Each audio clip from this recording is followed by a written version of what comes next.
अब्दुल हक मादे से देख आप फरमाते हैं वल अव्वल, अल्लाह भी अव्वल है और फरमाया महबूब भी अव्वल है।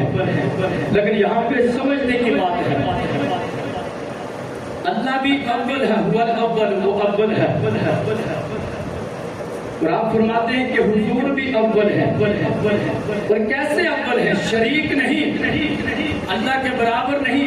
जो हुजूर को अल्लाह के बराबर ठहराता है वो मुशरिक होता है। अव्वल से मुराद कैसे है कि वो रब खालिक होने में अव्वल है, महबूब मखलूक होने में अव्वल है। वल अव्वलु, अब इस पे ध्यान देना, वल अव्वलु कि वो अब अव्वल है। शेख अब्दुल हक मुहद्दिस भी मुदारज नबुवा के अंदर फरमाते हैं, लोगों ये जो है मुबारक है, ये हम्द भी है, नाते मुस्तफा भी है। आय हाय,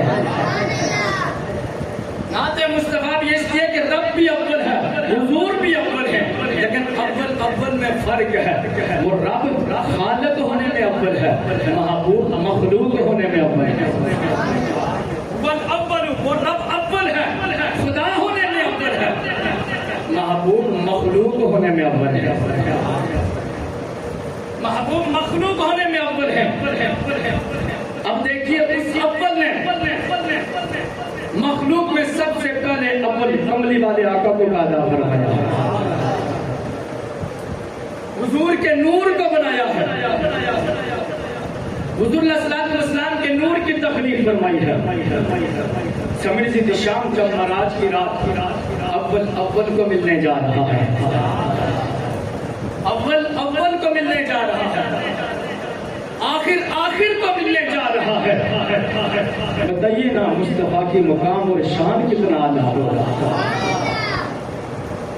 अजमत और शान देखिए कि वो खुदा होने में अव्वल, जब मखलूक होने में अव्वल, वो खुदा होने में अव्वल है, जब मखलूक होने में अव्वल है, वो खुदा होने में आखिर है, जब मखलूक होने में आखिर है।